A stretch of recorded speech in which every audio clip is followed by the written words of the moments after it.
Президент не знижує тарифів, не саджає людей і не зможе закінчити війну за один день.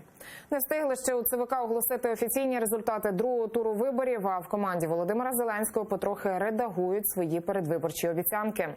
Про це, а ще кого точно не буде в команді Зеленського, Тетяна Сулій продовжить.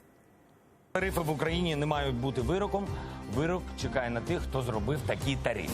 Так минулого четверга у студії «Право на владу» говорив тоді ще кандидат на пост президента Володимир Зеленський. Та вже вчора, щойно стало зрозуміло, хто прийшов першим у цих виборчих перегонах, у Зе-команді вирішили потроху повертати своїх прихильників до суворих українських реалій. Дешеве світло і газ – це клопіт уряду, а не президента. Та й війну на Сході за один день закінчити не вийде.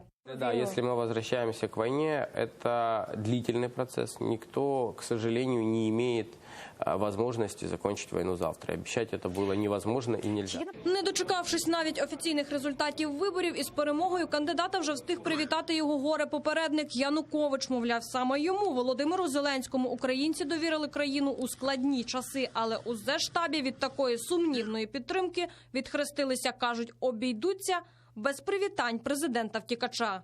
На протяжении всей кампании команда Зеленского получала так называемую поддержку от российских пропагандистов и бывших украинских чиновников. Мы обойдемся как без этой поддержки, так и без их поздравлений.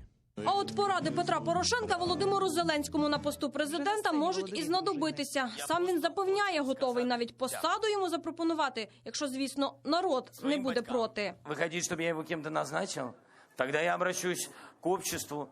Обязательно я обращусь к обществу. И если общество мне скажет, что они хотят видеть Петра Алексеевича Порошенко на том или ином посту, о чем вы говорите, может быть, я не знаю. А от кого точно не буде у новій команді майбутнього президента, так це Юрія Луценка. Про це напередодні заявив сам Володимир Зеленський. Каже, у його команді знайдеться достойна заміна старому генпрокурору. Луценко – це стара команда. Ми будемо призначати нових людей. Нових людей. І це відноситься не тільки до пана Луценка. Перше, що зробить Володимир Зеленський, щойно стане президентом, це позбавить недоторканності і себе, і народних депутатів. Принаймні над цими законопроектами і вдень, і вночі працюють експерти команди Володимира Зеленського.